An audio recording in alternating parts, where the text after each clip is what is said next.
My name is Calvin. And my name's Kylie. And I'm the father. I'm the mom of Kendall. When she was almost 12 months, doctors kind of noticed that she wasn't really catching up in terms of her development. And then also at 12 months, she got sick and she had a seizure. So that's when we found out that she had epilepsy, but they didn't know why. We only see doctors maybe once a year for our older daughter. But with Kendall, it's almost in the beginning, it was almost twice every month, different doctors and different therapists until they finally found out that she had the GRIN2D mutation. We finally knew what's wrong with her. But at the same time, it was devastating because when we looked it up, it's very rare and there were no cures for it, barely any research. We were kind of a mess when the doctor tells you that your child is not going to be normal. That was very tough. That devastated us. And it took us a while to kind of accept it was going to be a totally different life for her and for us. We felt kind of alone the first couple of months until we started reaching out to support groups. And that's when we saw that there's a whole community and a lot of people that have lived through what we're living right now. So for Kendall, she has mixed muscle tone, epilepsies. Also, she's not walking yet, but since last year, she was able to sit up. So that was a huge improvement. And she's not talking yet. She also had CVI, cortical vision impairment, where she couldn't really see well, but she's been doing vision therapy. And I felt like there's that moment where she was looking into my eye, and it was really rare. And when I saw that, I was so happy. It's like something that you think about. You take for granted. Yeah, take it for granted. But when she looked into my eye for that maybe a couple seconds, then I know that she knows who I am. I think now there's been a lot more research going on in the scientific world. And in our world, she has been showing signs of improvement. So that gives us a lot of hope. Hopefully there's a cure for this GRIN disorder that can help her, get just even close to be self-sufficient. That would be our biggest hope.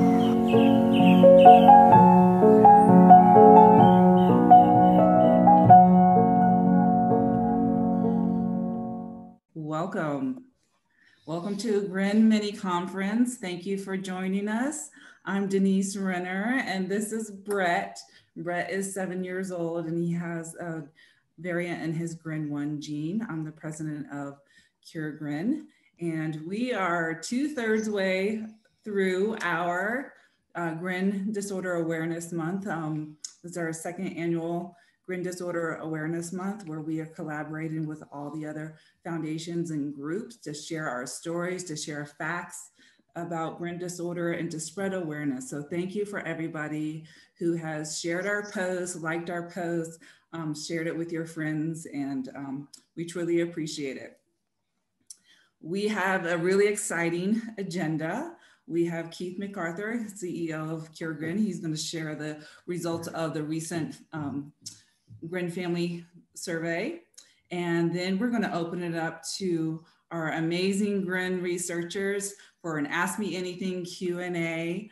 And hopefully you will stick around for our happy hour right after this. I'm going to post the link in the chat in case you haven't registered. We would like for you to register if you want to join, so we make sure we have enough spots for everybody.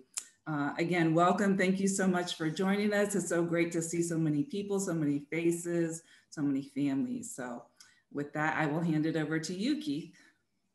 Thanks, Denise.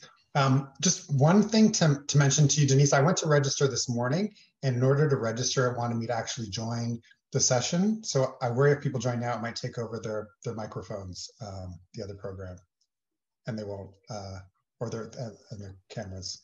You mean for the happy hour? Yeah. So I don't know if it's because I waited till today. So wait till this is over, and I'll post the link like right before this ends. Okay.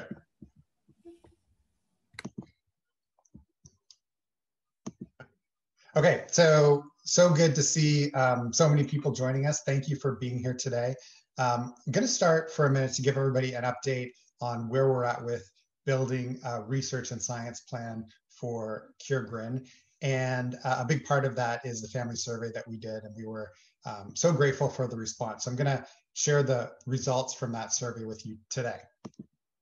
So first, just a quick overview of what we're working on. Basically, we started this program with a research audit that we started last year. We've done surveys of both parents and researchers and doctors. We're about to start the next phase, which is to create a list of research gaps and priorities. So basically, we want to know all of the key questions that we need to get asked in order to get to the right cures and treatments for people around the world with GRIN disorder. We're going to share that early draft, get feedback from parents and the research community, and we're planning to present that final document on Saturday, May the 1st. So we're going to send out another invite for another meetup on that day. And that's where, as long as we can move quickly in this next phase, that's where we're hoping to share the results.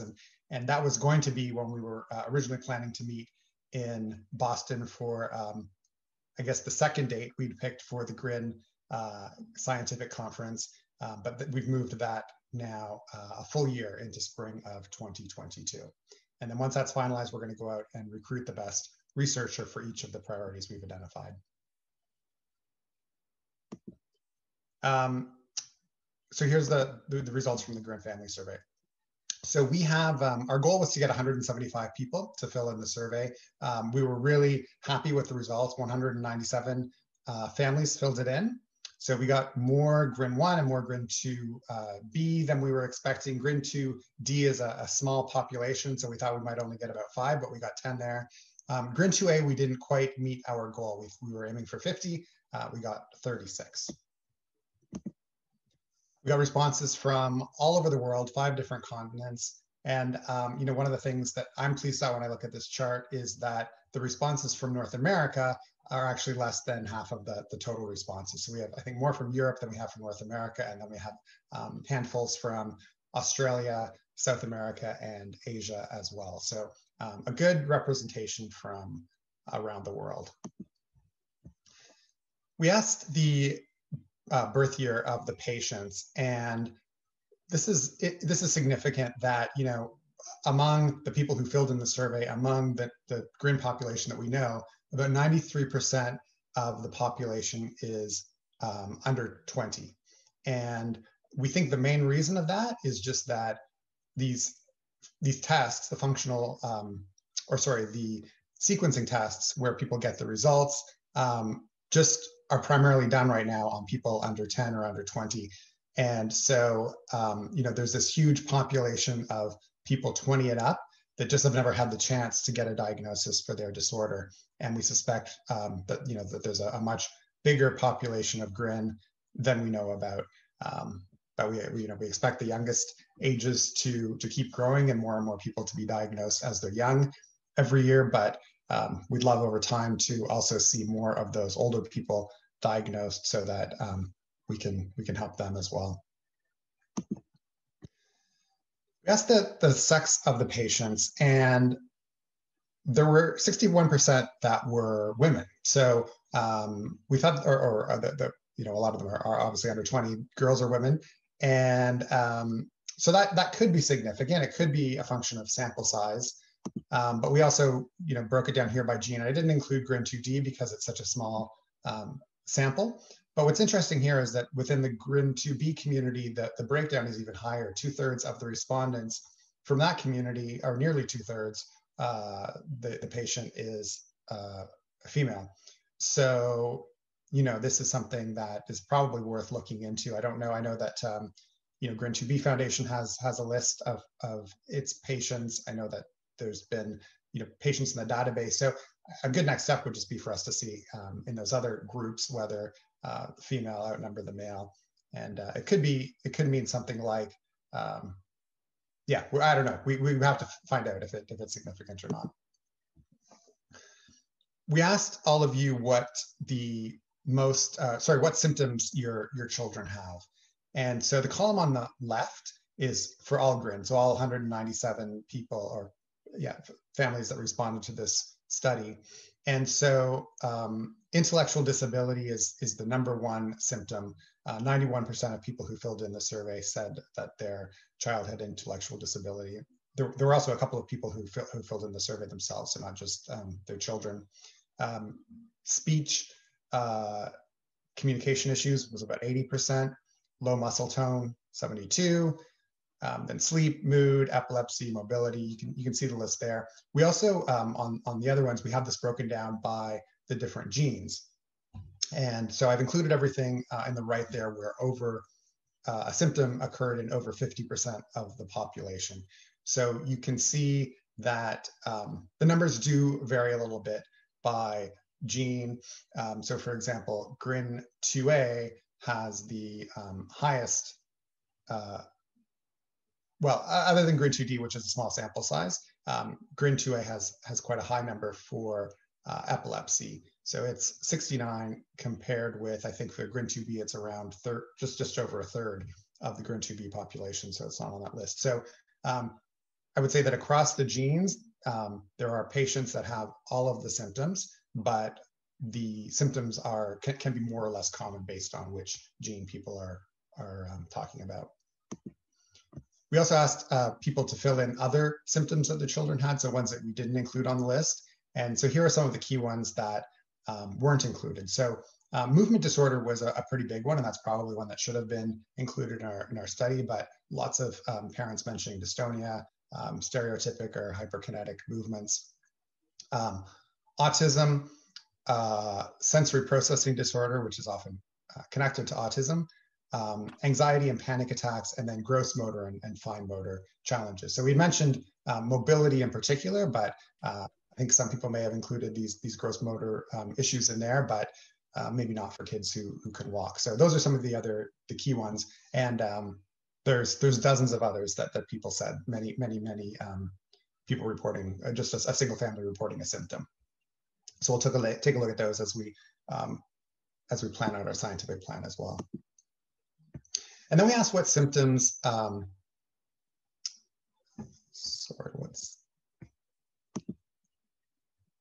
So here's what I wanted to share next.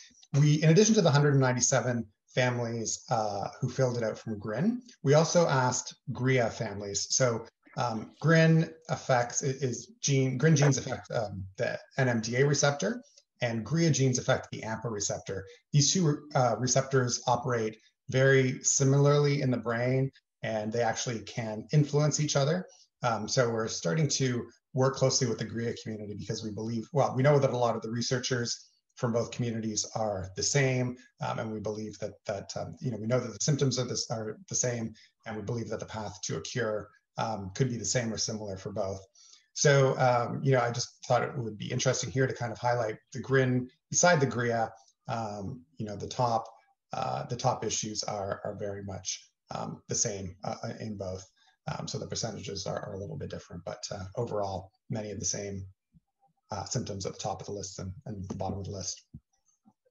We also asked you, what's the most important symptom? So if you had to pick one that you wanted us and our research community to focus on in terms of finding cures and treatments, what would it be? So the #1 that people identified was intellectual disability, followed by epilepsy, speech, mood and behavior issues, and neurostorms. So those were the top 5. And you can see over on the right, again, we've listed the top 3 by each of the genes. And GRIN 2B, as I mentioned before, only about 1/3 of their population has epilepsy. So epilepsy doesn't show up in their top 3. But for all the rest, epilepsy and ID are the #1 and 2 top concerns for people. And then some of the other ones that we see there are mood and behavior, neurostorms, and mobility challenges. So following up from the survey, we conducted focus groups on 8 different focus groups. So one for each of the genes, one for each of these 4 genes, plus one for AMPA families or GRIA families with disorders in the AMPA receptor. And then we also conducted 3 other focus groups. One where we brought together families who had indicated intellectual disability and neurostorms as their top priority. One for families who had indicated epilepsy as their top priority. and one for families who had marked down either intellectual disability or speech. Based on some of the survey responses, we had a hunch that those two groups were connected, and that was certainly validated in the focus groups. Even a lot of the families who had put intellectual disability down as their top choice, many of them said the key issue when they think about intellectual disability is their child's ability to communicate with them and express their wants and needs. And then in the group where we had people with mood, behavior, and neurostorms, there was a lot of overlap here. A lot of families saying, I don't know which one my child has. Sometimes I think they have both maybe, but I can't tell which one is which when they have these episodes, or maybe they can tell, but there's certainly a lot of overlap there. So we grouped those together, and just to kind of give you a breakdown of the top three groupings by gene, you can see that intellectual disability and communication is really big for GRIN 2B in particular, not so big for GRIN 2A, but then for GRIN 2A, epilepsy is their top issue. And so, a big part of this, how it breaks down is, I would say that across the board, if their child had epilepsy, it's typically the #1 focus, unless they have medication that's helping with epilepsy. But because epilepsy, I wonder if there's a way to mute that. Okay. Yeah, because epilepsy is not as common maybe in many of the other genes, it doesn't show up quite as highly.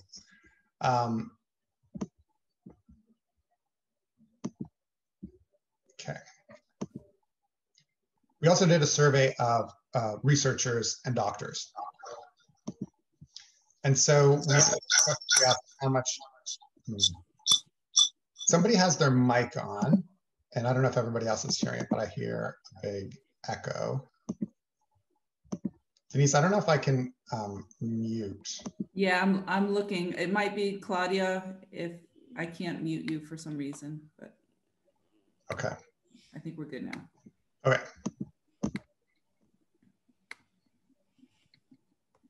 Sorry, I gotta fix this. I was trying to go backwards and I was going forward.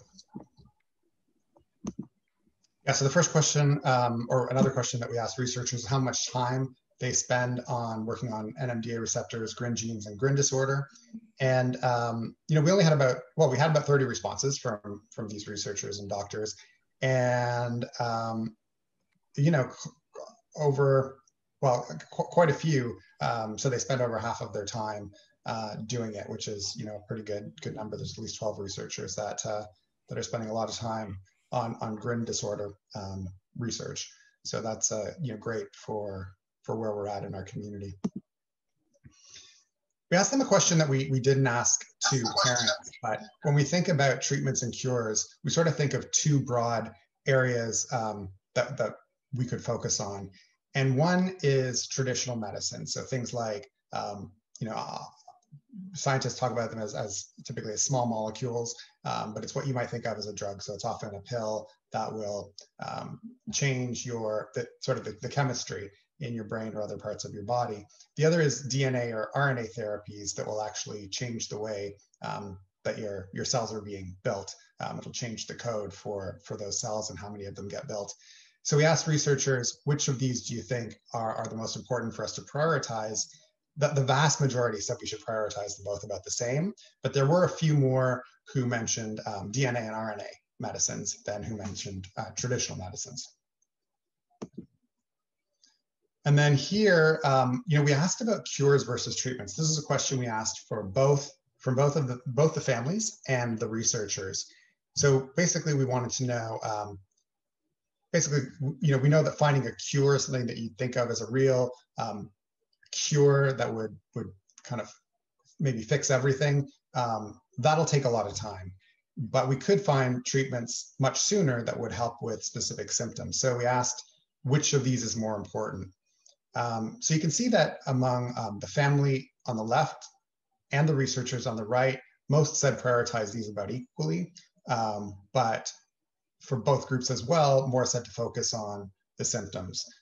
So certainly as we're building out our science and research plan, this is something that is going to help guide us, that really we need to balance both of these two both of these two things and be looking for what can help, working with researchers to identify what can help your kids now and what could help us to beat this disease over the medium or longer term. We also asked about whether we should prioritize disorders that could help as many people as possible, even if they take longer, or disorders that could help a smaller population that might come sooner. So here the families, about 50% of you said prioritize them both about equally, but there was a slightly higher number of family members who said prioritize the ones that can help everyone, even if they come longer. And then on the research side, even more of them said prioritize them equally.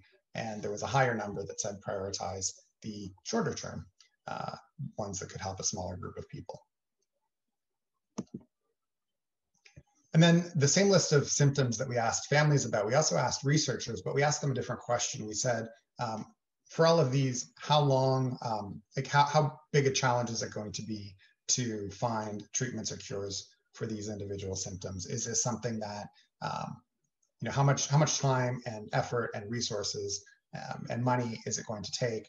And the bad news here is that there's no easy fixes, right? There's nothing that is lower than a 5. And some of the things that are, well, I guess, the thing that we saw that was the most important for families, which is intellectual disability, is scientists believe it's going to be the hardest of them all. So I'm just going to look in the chat now and see if there were any questions. And if anyone else has any questions, you can add them here as well.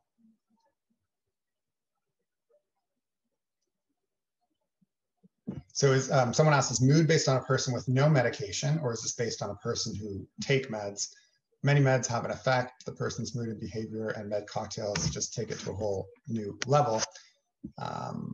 Even if a side effect with medication doesn't list mood, we've had behavior issues as well. So yeah, I think we don't know how families filled this in. We basically just asked whether your child has a symptom and how important is it to you to fix it. But based on the focus groups, the people that we talked to in the focus groups, they were generally talking about something that happens with their children not related to medicine. And most of these families have tried medicines and they generally haven't helped or they haven't done enough. Oh, someone said if I use earbuds with mic, it'll get rid of the echo. So am I still echoing? Nope, you're good. But there's some questions about people are asking to explain what you mean by the term neurostorms. Okay, yeah. So great question. And this is something where we are going to be putting up a blog post explaining this on the CureGRIN website in the next little while. But this was something that first came up at our last GRIN conference, that when we were talking about episodes that children have that sort of erupt spontaneously, but are not seizures, that a lot of families report. We didn't really know what they were, but we had a couple of neurologists at the last, or neurologists and I guess neuroscientists at the last family meeting that were talking about this and mentioned neurostorms. So it's something we've looked into a lot. And one version of neurostorms is something that affects the sympathetic nervous system, and it can come on spontaneously, it can end spontaneously. And so typically, because it affects the sympathetic nervous system, it involves symptoms like pupils dilating, body temperature rising, heart rate rising, breathing faster, children sweating a lot, and they almost can seem like they're not present when they're going through one of these storms. So their nervous system basically just goes out of whack because of something that's happening in the child's brain. So that's sort of what we know so far. There may be other forms of neurostorms too, but essentially it's something that's happening in the brain that is not strictly behavior. but can lead to quite significant episodes that are very hard for a child to come out of. They are not captured on an EEG, no. So, there are families who have asked, who think their children have seizures because they have these episodes. And my son Bryson is an example where we've done several EEGs. Doctors have seen them and thought that they were seizures. They haven't been captured on an EEG. But because Bryson's pupils enlarge and he really gets sweaty during one, and they start suddenly and stop suddenly, and he gets hot, and just a number of these symptoms, we really suspect that it's a neurostorm. And the meds that he's gone on, one med in particular, which is clonidine, has really helped him with that, because it sort of capped the peak of these neurostorms. So he probably doesn't have as many, but certainly the ones that he does have are not near as significant as they used to be. Can I explain what is a panic attack for our GRIN kids? Yeah, I don't know if I can answer that. I think you're asking this because one of the write-in symptoms categories, we had panic attacks and anxiety. So I don't know. I don't know what the family had in mind, but this may be something that is more common, possibly with kids with higher, or I guess more moderate intellectual disability, but I don't really know, and it might be something that that the panel could answer. Any other questions before we turn it over to our Ask Me Anything panel? So someone's asked, are there supplements, vitamins, other that could improve brain functioning? And I think that's a good question as well to leave to the panel. I do know of some, but I think it would be good to hear, because we've got all these experts here. I think we should leave it to them. So I will stop the sharing and hand it over to Megan, who will take it from here with our researchers.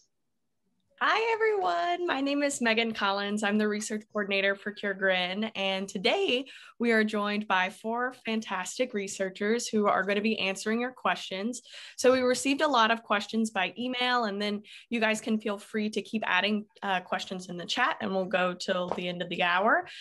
So we'll go ahead and get started. So the first question that we have is related to the COVID vaccine, and is it safe for those with a GRIN diagnosis? And would you like us to just jump in, or are you going to call on us?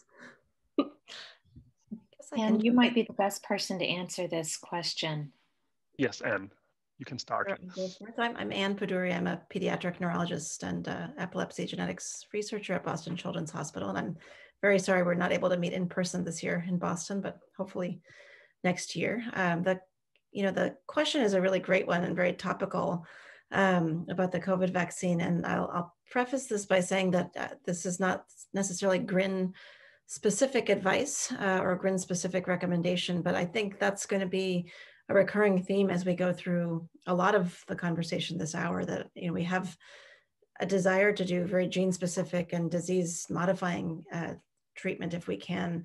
But a lot of what we're doing is managing symptoms, managing situations in a way that's not necessarily diagnosis specific or gene specific yet. So I'll start just by saying that, because I don't want us to have the sense that we're doing something different for GRIN 2A versus GRIN 2D, or even the GRINs versus the sodium channels and the potassium channels in terms of our general recommendations. So the short answer to the question is yes, it should be safe unless there's some contraindication. So there's some allergies that people might have that are listed that you shouldn't have a COVID vaccine if you're allergic to various things. But in general, as I think all of us in the medical field feel very strongly about, is the vaccines. Every treatment, every vaccine is going to have a potential risk, but we really feel like the risks are small compared to the potential benefits, and potentially, really could be life-saving for a number of people, particularly with COVID, where the disease is anywhere from asymptomatic to horrible, and where we have our kids who really need to be in contact, not only with family members, teachers, therapists, and so on. We want to be able to have them back out in the community. So we're strongly recommending in our practice that children do get vaccinated when the time comes. I think the other side of that question is, when can we get vaccinated? You know, for the kids who are, at least in Massachusetts, and in the US, it depends from state to state, but in Massachusetts, you have to have 2 qualifying diagnoses to be able to be prioritized for vaccination. And you have to be over 16. We're hoping to move down to over 12 soon. So that can be, epilepsy as one diagnosis, but it also has to have other diagnoses along with it, such as moderate to severe asthma, respiratory difficulty, and so on. So I have to say, I've been somewhat disappointed. A lot of my patients with genetic epilepsies have not yet qualified, even though I think they're very much in need. In fact, in more need than me. I've been able to do my clinic virtually since last March, literally to the month, and I've only gone in person for the couple of weeks when I've been on service or there's been an extenuating circumstance. I think our patients need it actually more than those of us who are outpatient doctors, and so we need to lobby hard to promote that. So yes, I think it's safe, and I think we should all advocate for it happening as soon as possible for all of your children who have these GRIN disorders. Perfect. Thank you, Dr. Paduri. So our next question was from the same individual, and they were asking, what's the best way to find medical professionals who may be knowledgeable about GRIN, whether that's primary care, neurologists, geneticists? They said that they particularly live in southeastern Pennsylvania. I think that's a difficult question because there are not many clinical experts around that take care of more than one GRIN patients and that consider themselves as experts in the field. So I think looking for doctors in a country is already difficult. Maybe you should rather check for a continent or something like that. So there will be a few doctors in Northern America, there will be a few doctors in Europe, but I'm working with GRIN disorders for many years now, and I don't know many experts on GRIN disorders in all the European or the Middle European countries. I know a few, but in the end, I would say it's important to have a doctor that is aware of that it is a genetic disorder and who is open to interact with GRIN experts in other countries. So it doesn't necessarily need to be an expert on particular GRIN 2A, GRIN 2B, or what other GRIN disorders. Great, thanks, Dr. Lemke. So our next question is about GRIA disorder, and what are some ways that we can also incorporate GRIA research based on what we're doing with CureGRIN in terms of investigations that you guys might suggest for AMPA receptor? So this is Catherine Roche, and I'm not going to have a good answer for that, but I'm quite curious to ask Keith about the GRIA disorders and the GRIN, and is there an effort to compile a database, and if the numbers are similar between AMPA and the GRIN disorders, or is it too early to know? Are you asking in terms of the patient population? Yeah, I'm just wondering, because you guys have done such a great job with the GRIN disorders as kind of making a community and trying to collect data and get numbers, and how far along is the AMPA, and are there the similar numbers of patients, or it's just too early to tell because they haven't been as organized? Yeah, Dr. Lemke may want to jump into because I think they may be being captured in his and Dr. Benke's databases, but our sense is that the GRIA population is much smaller. Although there are 4 different GRIA genes, and we know of patients with all I guess variants in each of the 4 genes who have pathogenic or seem to be disease-causing variants. But we are working quite closely with them. We actually have a family with a GRIA mom who sits on our board meetings, and we are working really closely because we believe that so much of the research will be similar, and the path to cures may be similar. I think in terms of the research community, there are a number of basic neuroscientists who do study AMPA receptors, and there's a lot of work that's done with mouse models, not necessarily of disease-causing pathogenic variants. That's probably pretty new. But I believe that the research around GRIA will be just as robust as around the GRIN disorders. And it's, I think, maybe going to be recruiting people to make those mice and start doing the same things we're doing with the GRIN variants in the AMPA receptor genes. But in terms of the interest in AMPA receptors and, you know, the basic neurobiology questions, I think that research is just as robust as it is for NMDA receptors. Great, thank you so much. So our next question is about finding a cure. And so the question is phrased, previously it was said that a cure may be possible within 5 to 10 years. Is this time frame honestly still achievable? And when researchers say a cure, it will most likely be gene editing, correct? I know researchers are already using gene editing on mice. What is the next stage? Will it be a larger animal or more stages before we go to human trials? I think that a cure in 5 years is quite unrealistic. And I think that, you know, even 10 years would be quite surprising. So I think that, first of all, we should push our horizon farther because we don't have a lot of gene editing that's being done in tissues right now. You know, it's still pretty new, and certainly the brain is one of the more difficult organs to treat. I think there's a lot of just basic research that we need to do around, you know, making sure that it's safe, because there's no way that any physician is going to do something for a person that would make their disease worse, right? So I think that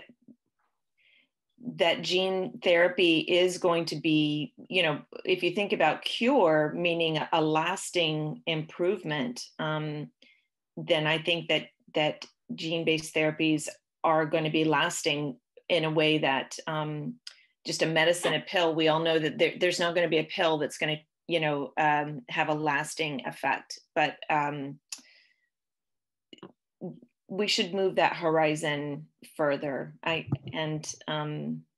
So no, I don't think personally that 5 or 10 years is reasonable, but I think that we'll be doing the research with that goal in mind.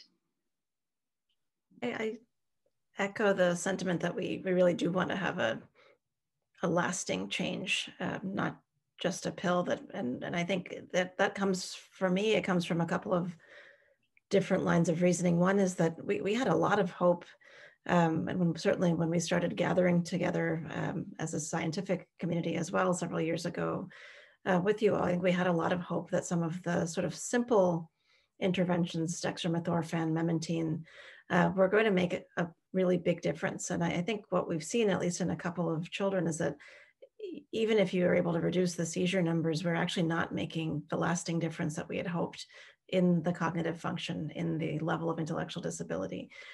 So I think we have to just be very transparent about that and very honest about that. We had, you know, a lot of hope that these things that were working in the dish and working in animal models would actually then translate to all of the patients who had, for example, GRIN2A, gain of function. And while there's been some modest improvement in seizures, we haven't seen an overall improvement in all of those symptoms that Keith went over that really are important and are life affecting. So I think that's one reason why we have to sort of set our sights on something that could really be disease modifying and have a lasting improvement. But I share Dr. Ramsey's feeling that we're not really at the tip yet of disease modifying therapies in the form of gene editing. And the reasons for that, I think, are important to go through. And the safety is still being worked out. There have been some isolated cases at a couple of our institutions where there has been, for example, a injection into the spinal fluid of something that would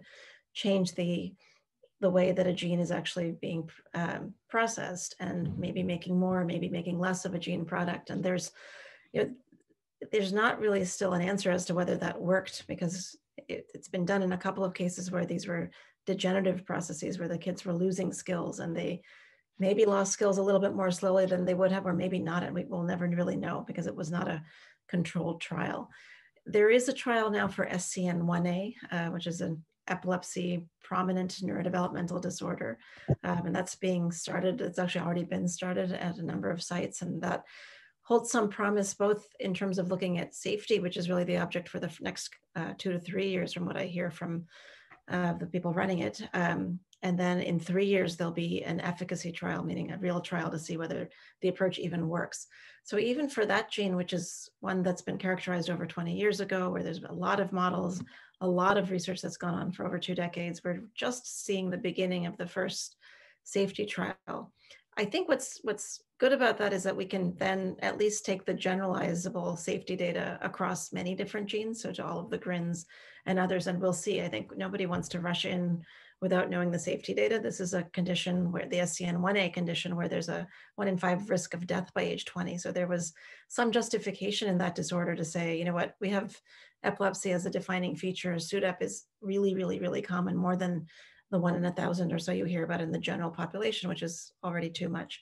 So the risk benefit there was actually a little bit different than in the GRIN disorders, but we'll be able to learn from that experience about safety.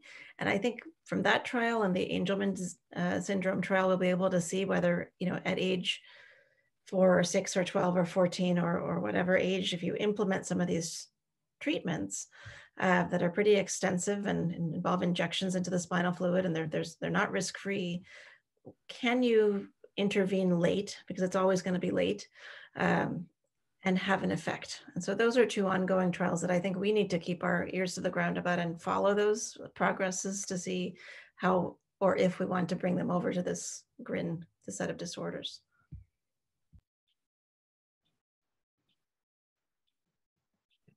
Perfect. Thank you both. So our next question is related to GRIN 1, and I figure I'll direct that to Dr. Lemke because I know he's working on a review related to GRIN 1. So this particular person was asking about what do we see for gain of function variants generally for GRIN 1 patients? How significant do you believe the functional variants are in terms of drug development and phenotype? We don't yet really know the difference for gain of function versus loss of function phenotypes for GRIN 1. We are just currently collecting data on this and collecting patient data to be able to differentiate the phenotypes. We know from GRIN 2A, where we have done a comprehensive and larger study on I think it was about 250 individuals, and about 100 of them we had intensive phenotypic data. There we were able to see that loss of function variants were associated with milder phenotypes than gain of function variants. And I believe, but I don't know yet, that this may be similar for GRIN 2B and for GRIN 1 as well.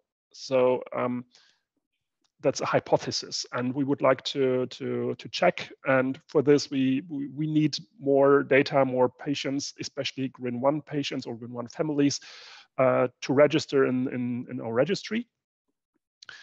And regarding treatment, yes, I believe there will be a difference, because it looks like there are some pathomechanistic differences on whether the NMDA receptor is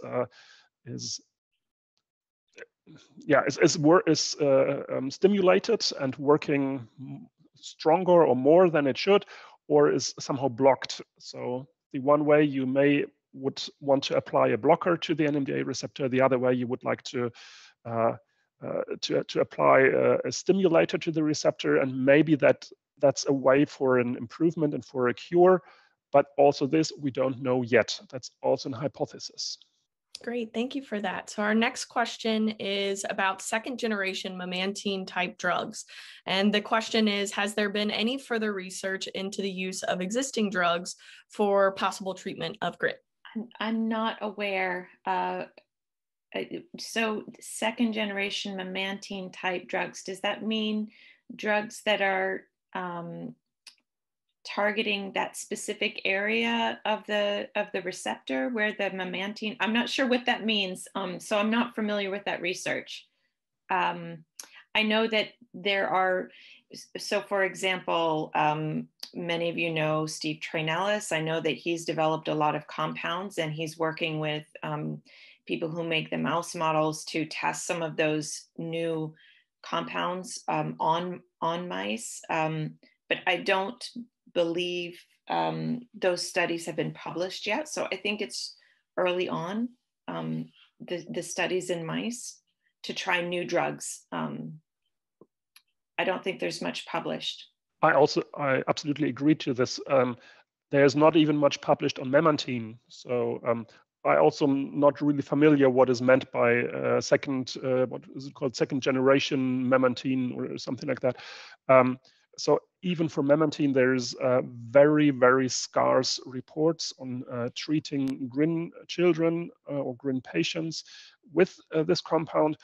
And unfortunately, for many of those reports, for many of those very few reports, the evidence for memantine is not very good, because sometimes the variant of the patient where memantine has been applied to is not convincingly. So actually, it has not really been a true GRIN disorder, I would say. And for the few where the variant is convincing, the data was not convincing on whether it really helped or improved the situation. So we are still at a situation where we think memantine may be useful, but we do not yet have the proof. And we would need that, and we would need data. And for this, I also can only encourage to register in the registry, and to especially get in contact with Tim Benke, because Tim Benke in Colorado especially collects data on patients that have been treated with NMDA-specific drugs, such as memantine, to learn on how much these patients have benefited or have not benefited, and what possible side effects they may have developed. So we need this data, and I think there will be many patients around that have been treated somehow at some doses by their doctors, and we need to collect this data. We would need a standardized trial, which is very difficult to set up, but that would be the perfect answer. But until we have this, it would be good to just collect all the data that is around. And for this, I just can encourage to contact Tim Benke. I think by second generation drugs, they just mean, a lot of pharmaceutical companies take the same target, the same drug, tweak it, try to make it more specific, less side effects, or more potent. And I think memantine and some of these other drugs have been around so long that if there was a great second gen that was being studied, we would have heard about it. Perfect. Thanks, everyone. So our next question is about lysine. And the person says that lysine has been mentioned as possibly helping GRIN2B loss of function. Are there other supplements for loss of function where there's no seizures involved? I haven't heard about lysine, but they might be thinking about serine. So I know that L-serine is being studied in a clinical trial that's based in Barcelona, but there's participants who are in other countries in Europe. And the trial design is one where there's not really a placebo control. So the results are not out. I think it's still underway. But there has been an N of 1 study that was published where there were benefits that were seen in a GRIN2B loss of function patient. We started giving mice L-serine in their diet just to kind of try and copy what was being done in the clinical trial.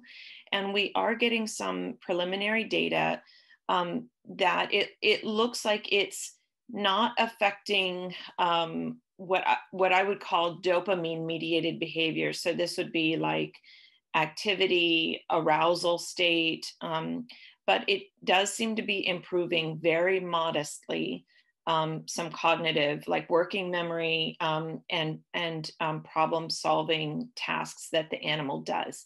So this is not a slam dunk. It's a modest improvement that we see in the mice. And this is where we have the ability to do a placebo control. So you have mice that get normal diet and the mice that get the diet plus the serine. It's an improvement, and we can even say it's statistically significant, but in terms of being a life-changing treatment, I don't think that's going to, I mean, that doesn't look like what's happening in the mice so far. But I mean, I think it seems to be relatively safe. So we'll put that data together, and when we get more animals and more results, and we will put that out there to publish it. That's all I know about it.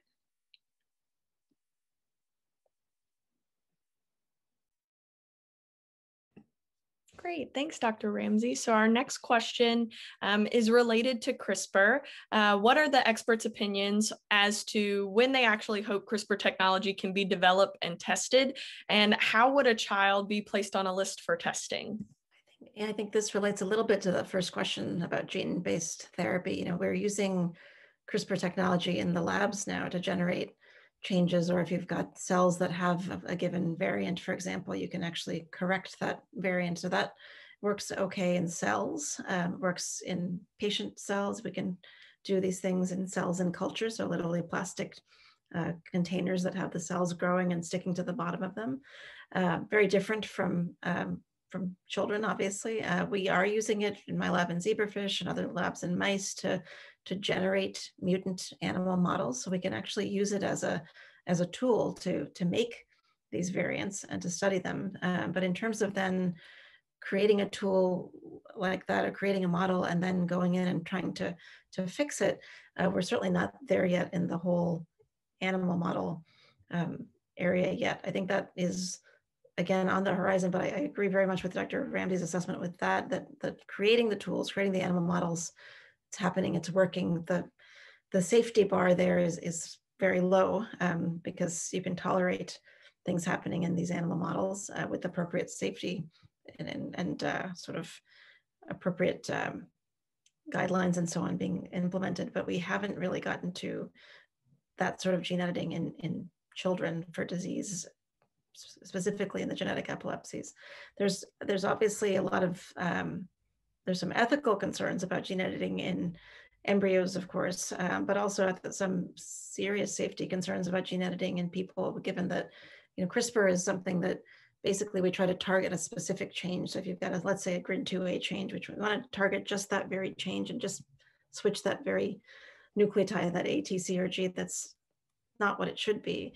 But you're putting in a bunch of machinery into cells, and you're basically sort of pointing on a map saying, hey, go here. But there may be other places on the map that look similar and might get off target affected. So we hope for a specific target, but we know from the lab that it's not exactly as specific as that all the time. And so there are some major hurdles to overcome in the lab setting to be able to convince ourselves that it's going to be effective potentially, but also that it could be safely done without having other damage in other systems. The last thing you'd want to do is go in to correct a change in a GRIN2A gene or a GRIN2D or any of the GRIN genes, so that you'd have a positive effect on the nervous system and then have sort of collateral damage in some other system, maybe even in another gene. So I think those are in broad strokes some of the concerns that have to be worked out. Great, thank you, Dr. Paduri. So our next question is related to the ketogenic diet. What is the ketogenic diet and how can it help GRIN patients? I can, Anne, is it okay if I talk about this? And then maybe you should talk about it too as a clinician. So the ketogenic diet is a diet that forces your body to create fatty acids as an energy source, because you're not taking in a lot of sugar, which is a lot of glucose, sugar, carbohydrates that would be normally the energy source that your brain would use. So when you're in a starvation diet, or when you're in a diet that doesn't have sugar, then your body can create energy for the brain using using fats as the source of the energy. And this was discovered, it was discovered that it helped with epilepsy, first in situations of starvation. And then they developed a diet where you could, of course, continue to survive, but you would get the same effect where there was no sugar, no carbohydrate being consumed. It's not, it's not what we would call a balanced diet, and it needs a lot of, you would need a nutritionist to help achieve this, but it's been known that this helps in many forms of childhood epilepsy, and there are some grandparents who have tried this and found that it helped not just with seizures, but also with some of their kind of developmental progress and gaining weight. So I think that it is something that your neurologist might suggest if a child has, if your child has seizures, they might say this is one strategy, but it's hard to implement in some cases, and some parents don't want to do it because they're worried about, there not being enough fruits and kind of fiber sources and things like this. But I think that if you have a lot of seizures, then it's something to be considered.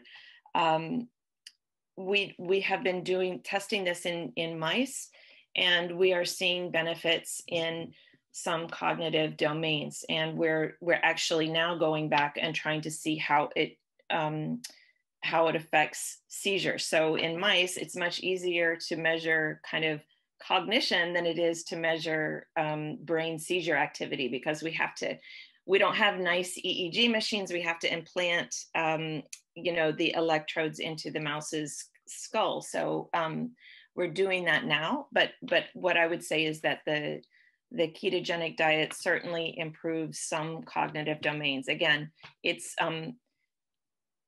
probably more effective than the L-serine treatment, but it's not going to revolutionize their cognition. It's a modest but real improvement.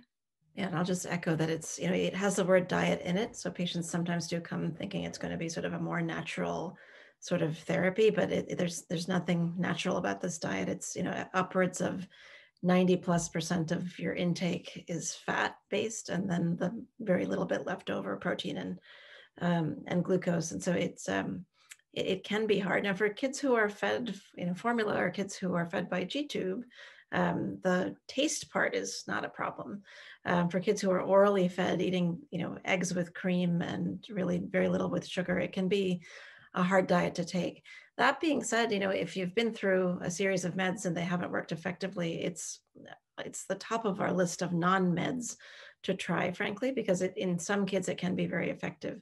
What I hope we might see is actually from some of your mice, for example, that if there are certain genetic epilepsies, if it's the gain of function GRINs versus the loss of function GRINs versus the GRIAs at some point, it would be great to see if there's a different response. I think that would be actually quite helpful and might point us towards, wow, in this group of families, this is something to push higher up on the list. That hasn't happened yet outside of the realm of, there's a gene called SLC2A1, completely separate from GRIN. And kids with that disorder and adults with that disorder, they can't get sugar from their bloodstream into their brains. And so they don't have the fuel that they need to efficiently have their brain work. They have to have the fats as the source. So that's the situation where, wow, that's the fit that actually specifically addresses their biological problem. It wouldn't be that for any of the GRINs, but it might be that some of the GRINs respond differently. And the reason I say that is, particularly for the GRIAs, the ketogenic diet sort of approximates some of the effects of topiramate or Topamax and zonisamide, Zonegran, and we always think of some of the simple effects that it kind of copies. It changes your blood acid-base balance, but there may be some other things that are similar about the diet and those meds that are particularly responsive to one versus the other, and that some receptors might respond to. So I feel like it'd be nice to see what the mice show, if that might guide us, because I think it'll take otherwise a long time to see dozens of kids on the keto diet with each set of conditions to see if there's really a difference. Thank you for that suggestion. I will do that.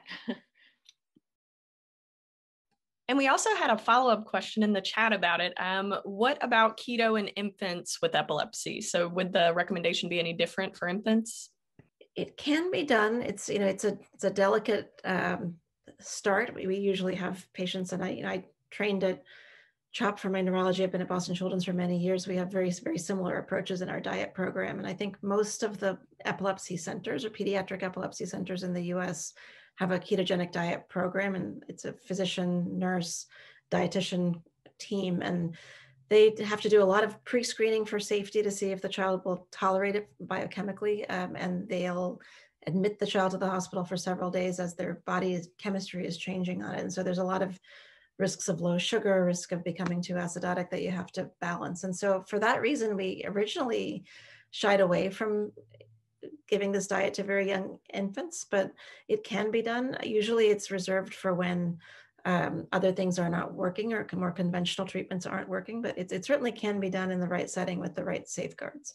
Great. We have another question related to a different type of diet.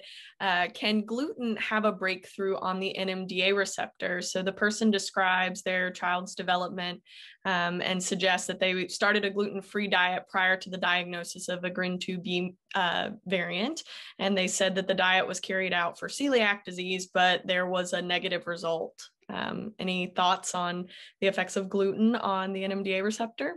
I will say, because I'm on a strict gluten-free diet because I also have celiac disease, that I've thought about it a lot, sort of on the side for my neuroscience world. I've tried to look into this aspect of science as well for the same reasons that you all are here thinking about the NMDA and AMPA receptors. And I can't necessarily connect the dots there in a way that makes sense, but there's a lot we don't know. I mean, in the same way that there's a lot we don't know about how the ketogenic diet works, and it may some of the effects of these diets may not necessarily be only the effects on the biochemistry that we've all learned about in med school and grad school. Some of them may be on the bacteria that are in the gut. So there's a whole microbiome story that's emerging about the ketogenic diet, and specifically some bacteria that might be helpful and that actually might have some effect on seizures. So, is a gluten-free diet potentially affecting the microbiome of the gut? And is that having some downstream effect on overall, energy, the nervous system, and so on? I suppose that's possible. There's no evidence yet, but it's certainly something that, that's something we might figure out in the next 5 to 10 years, because there's been a huge, very, very sudden and large amount of interest, including at the NIH and other organizations, to try to understand, what this all means, because we really kind of, when I was in med school, we didn't even talk about a microbiome. The word didn't exist. I don't think it wasn't something that was on our radar. So I think that's as far as I would go with the diet. Perfect. So our next question is related to GRIN2B and schizophrenia. And so the question is, based on the available data, how common is it? And does it look like a classical case of schizophrenia? If anyone has any experience with that, as well as they note that their child has recently been prescribed risperidone and pipamperon. And if you guys have any experience concerning those types of medications with GRIN2B patients. Psychiatric disorders, for example, schizophrenia, can be associated with GRIN disorders. Mostly, as far as I'm aware of, with GRIN2A related disorders. And this may be mostly due to the fact that GRIN1 and GRIN2B individuals are usually more severely affected, and children that have a more severe developmental delay and intellectual disability, they can be sometimes more difficult to be diagnosed with psychiatric disorders. However, for GRIN2A, it looks like there may be some sort of association. And in this question, this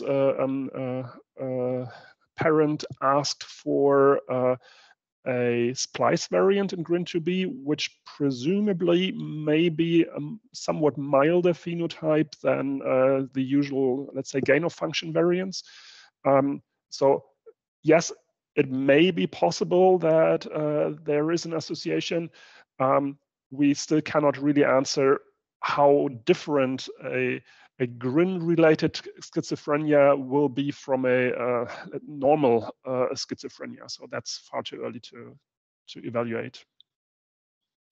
Also, regarding treatment, I don't really know. I would give this question further to a clinician.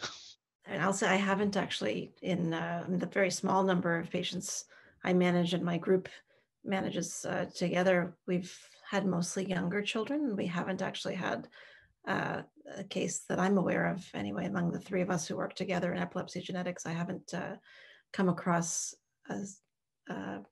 pharmacological management of psychosis or schizophrenia. Can I just for any ask, GRIN or just not for GRIN 2B? Anne? I have not for any GRIN to date. Okay. Yeah. Can I just ask a quick question of Dr. Lemke?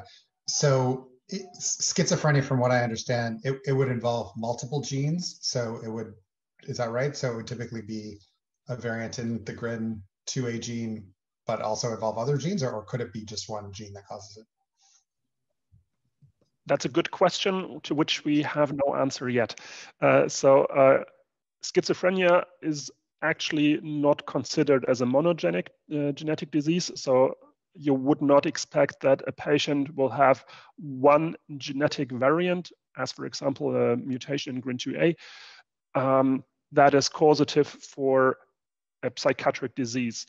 But somehow, at least for certain variants in GRIN 2A, it looks like that these variants predispose to psychiatric disorders such as schizophrenia, but we don't know why schizophrenia occurs in a fraction of these patients, but does not occur in others. And even in families with a rather mild phenotype, where the variant has been inherited and transmitted to several family members, some may have additional psychiatric disorders and some may not. So even within a family, there may be differences. So it looks like there will be other possibly genetic influences that modify the risk of developing schizophrenia. So we don't know yet. It's most likely not a clear monogenic disorder.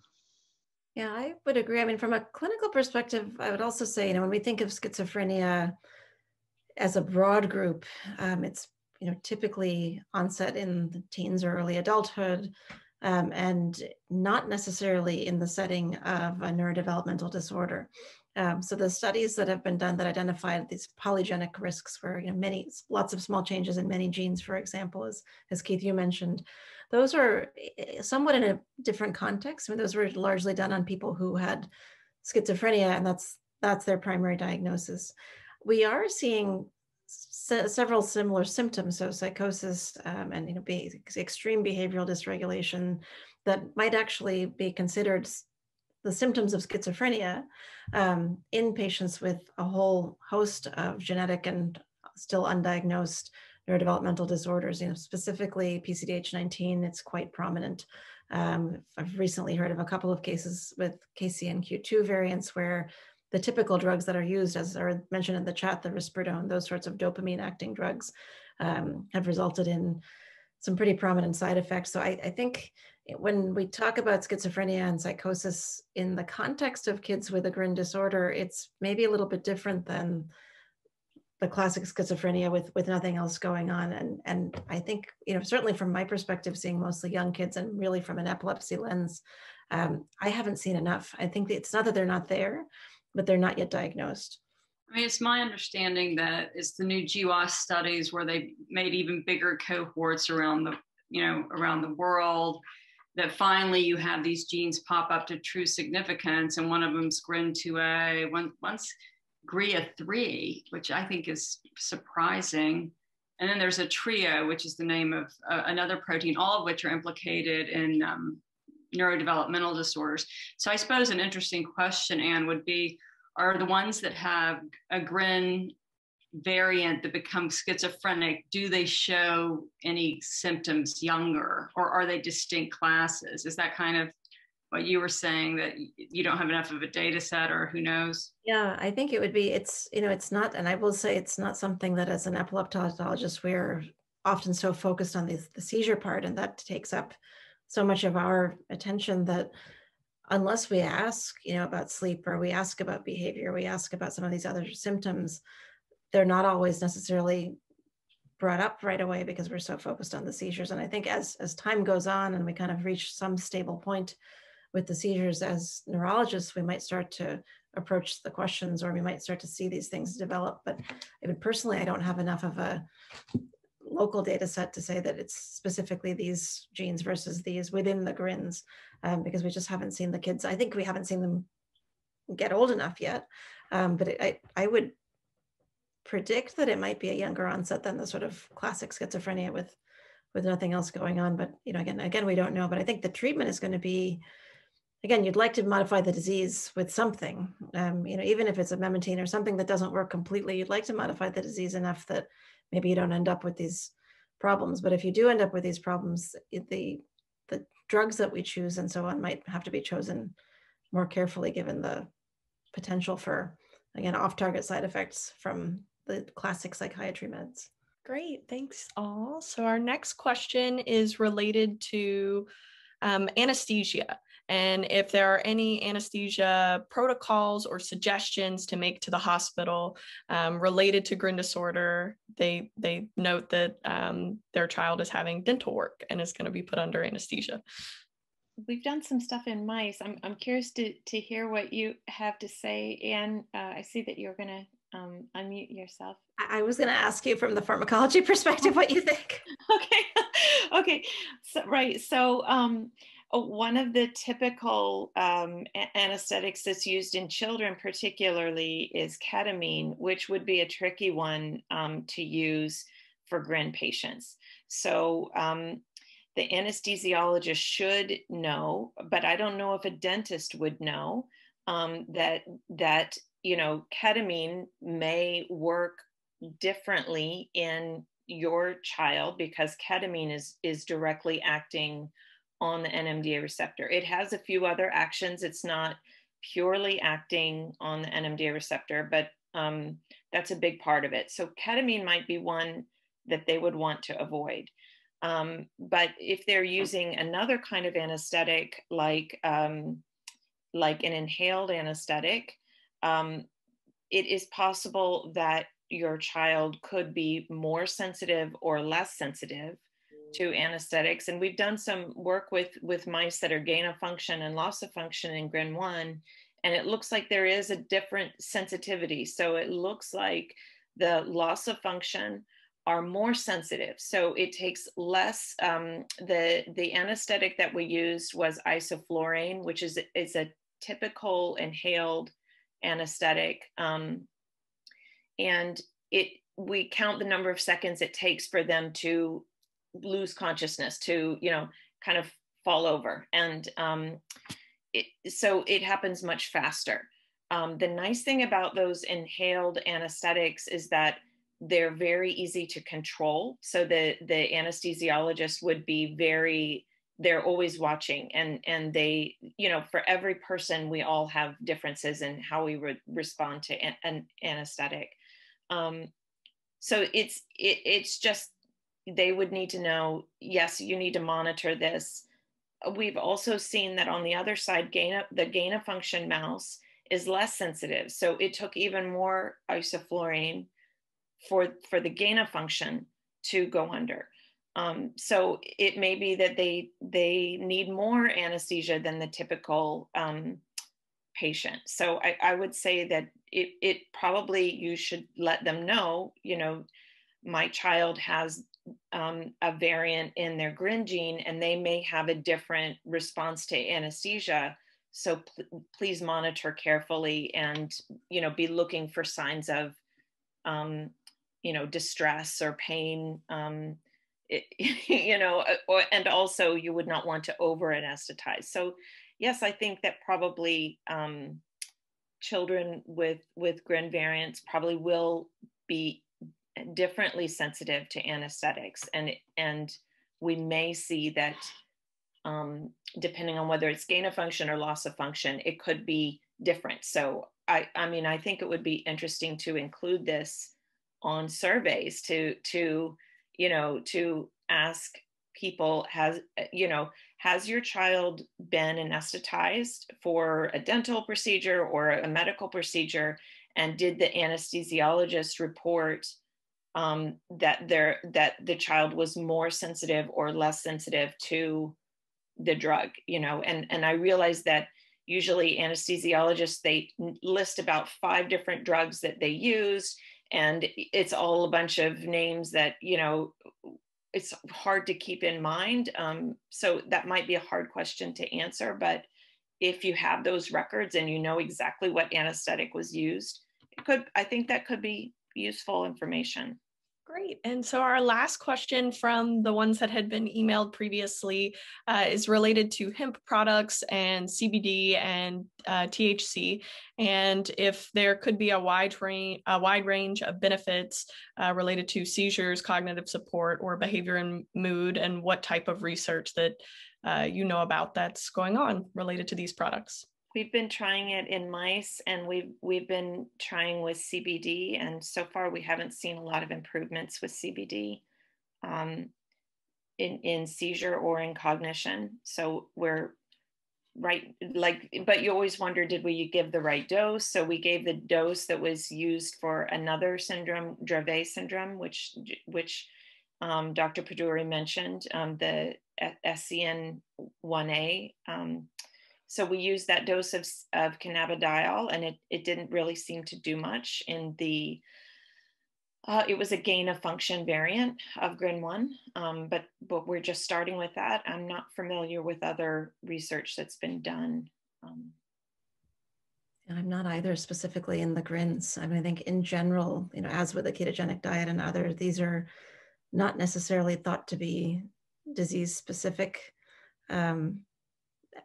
Drugs that are acting in a disease specific way. Now, there may be some specific reason that the sodium channel disorders respond a certain way that we can theorize. It hasn't been really completely figured out. So I think there's the side of us that wants more information and wants to understand it, but I think it's also not unacceptable to say, let's try that just like you would try any other medication. These are all what we call empiric trials, meaning it's a trial and error experience. It's not necessarily going to tell us specifically if your child's variant is going to respond. There's that experiment largely hasn't been done. Could be done, although it would take a long time to do it in the cell. All of the ones that have been characterized, for example, in the Center for Rare Variant Characterization and all of the models that all of the scientists have looked at, it would be a very, very Herculean effort to sort of do that, and maybe not necessarily time efficient. And so since some of these are drugs that are just available, treatments that are available, it makes sense just to try them as you would another medication for the time being. I sort of say we want the science to happen, but you also have to do something today. And so certainly Epidiolex being the one that's prescribable now, and that's, at least we know how much is in it. Those are the ones that I think as prescribing physicians we feel most comfortable with. If I prescribed, 2 mLs of Epidiolex, I know what's in it exactly, and I don't have to worry about what else might be in it as a byproduct. There are several other forms that people can get privately and have to dose according to the guidelines. And I think that's also fine, but I certainly ask people, and I ask my own patients in our practices, let us know, because there certainly can be effects on the levels of other drugs, particularly valproic acid and clobazam and so on, where those levels can go up. So we see, with Epidiolex and CBD products, we do see some improvement in some kids. We see no improvement in some kids, and we see improvement in sedation in some kids, and kind of everything in between. And if that sounds like any other seizure drug, it is like any other seizure drug. So that's important to keep in mind. In our studies with the mice, we weren't combining it with other anti-seizure medications. So what you mentioned about it, that the cannabidiol might be changing the serum levels of the other anti-seizure medications, that's something that we, haven't tested, but that's that might be why we're not really seeing much effect in the mice. Great. So we have lots of questions in the chat to get to in our last few minutes. So first, it was a question that Keith had addressed earlier related to panic attacks in GRIN kids. And then someone else asked a question about time-related anxiety, and if we know of anything related to anxiety during timed activities in GRIN kids. don't think we do. I mean, I know there was a question asking what a panic attack is. It's funny, I was driving home yesterday and there was a whole NPR piece on panic disorder versus panic attack. Not in the context of GRIN disorders, sadly. It's too bad we haven't made it to NPR yet, but it was, it's certainly on people's mind given the mental health concerns of the pandemic and various other things that the general population is experiencing. So I won't go into a whole lot of psychiatry, but panic disorder and panic attacks are things that people can have just like schizophrenia without a genetic neurodevelopmental disorder. But the symptoms of panic attacks are really sort of a almost irrational inability to proceed with what one is supposed to be doing in the setting of anxiety. So it's sort of related to an anxiety disorder in a way as well. For these sorts of symptoms, just like the seizures and just like movement disorders and other symptoms, the treatments are really still empiric. So it's still sort of, there's a list of drugs you might use for anxiety. There's a list of drugs that you might use for panic itself. And there may be extreme panic and you might want to use something like an Ativan or Valium, which is something you might use for a seizure cluster. But that's really sort of a one moment in time. I think, if you're thinking about daily medication and your physicians are thinking about, well, you've got thus and so symptoms, let's treat these. Really important to connect back and say, just remember my child has a disorder that's affecting the glutamate system, because it may not be that everybody's going to think of those things. In many settings, it's primary doctors prescribing, and they should know that they can reach out to the network and just ask, does anybody have any experience with these drugs? The answer may be no, in which case we might say, well, cautiously go ahead and try and let us know. But I think it's worth asking, just like with the anesthetics and just really with anything. I would think of the presence of a GRIN or GRIA disorder being a red flag to say, you can't just prescribe anything for my child. It's almost as if, when you have somebody on a clinical trial and you enroll in a clinical trial and it says, if you're going to be having any new medications, make sure your doctor knows that you're on this clinical trial and see what the interactions are. Here in this case, it's not a clinical trial, it's their life, right? They always have this NMDA or AMPA receptor abnormality and this dysfunction. And so that's important to bring up anytime any new medication is brought up. We have a related question to a different type of drug, to methylphenidate for treating ADHD in GRIN 1. Does this have a chance of worsening the disorder, and what should we be aware of? Talk about stimulants. Yeah. So when we were first studying what happens to the brain when GRIN 1 isn't working, but I think the same could be true for GRIN 2A or GRIN 2B in this, that we were looking at changes in the dopamine system, and that's really important in attention and impulsivity and things like this. So we're really not sure exactly what's going on with attention deficit disorder. And so the drugs that are generally used to treat that are drugs that will change the amount of dopamine that is in the synapse and basically increase the amount of dopamine that's in the synapse.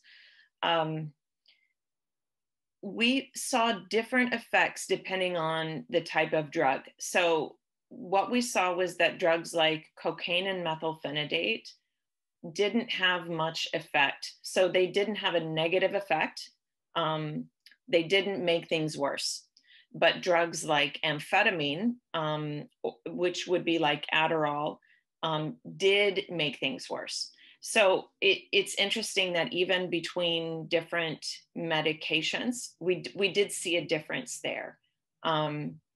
I don't know what the reason for that is. But what I would say is that methylphenidate would probably be better than amphetamine, just based on what we saw with the mice. But I don't know if it would actually improve attention or not. I mean, I guess you would just have to see whether it does or not.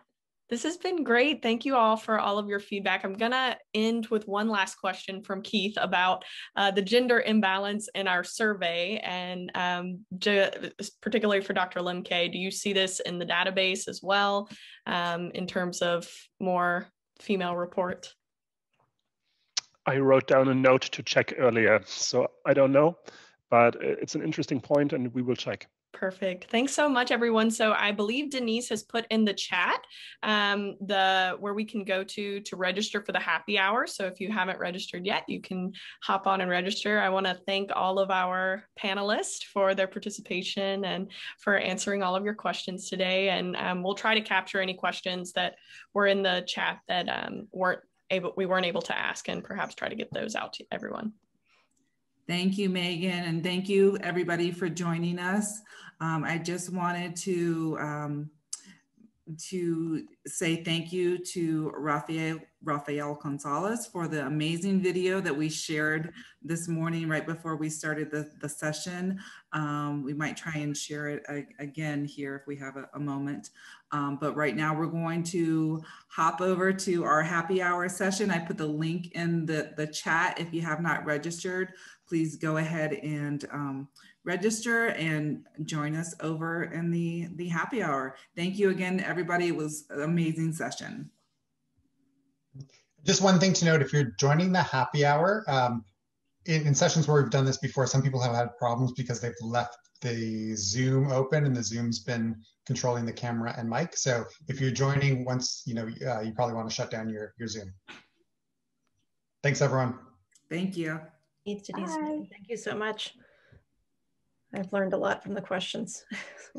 Thank you for joining us. Thank you. Actually jotted down the male-female imbalance as well too, just to see if, just locally, and we can ask Tim what he's seeing. It's but that's curious and doesn't seem like it's just it's 2/3. It's not 51, 49. It seems like a lot. Yeah. Thank you. Okay. Thank you. Thank you all. Hopefully we'll see many of you in the social gathering.